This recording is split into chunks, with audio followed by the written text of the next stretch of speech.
Welcome to our channel. Today we how to connect Netlify Identity to responsive UI forms step by step clearly.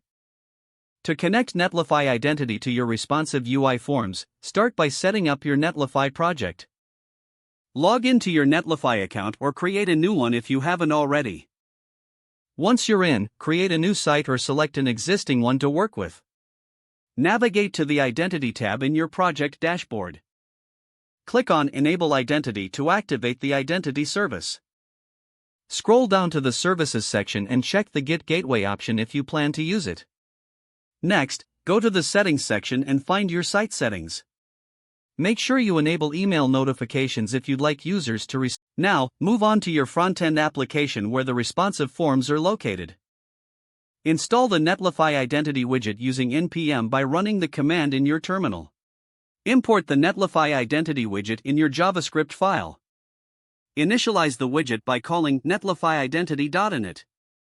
Create functions to handle user registration, login, and logout. Use Netlify's built-in methods such as netlifyidentity.open, netlifyidentity.close, and netlifyidentity.on to manage user events. Set up your HTML forms with appropriate inputs for email and password. Add event listeners to your forms to capture submit events. In the Submit Event Handler, call the respective Netlify Identity methods for user actions. For registration, use netlifyidentity.signup. For login, utilize netlifyidentity.login. Once the user is authenticated, update your UI to reflect the logged-in state.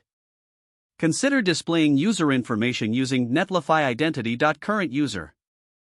To provide a seamless experience, make sure your forms are responsive across different devices. Test the functionality to ensure users can sign up, log in, and log out smoothly.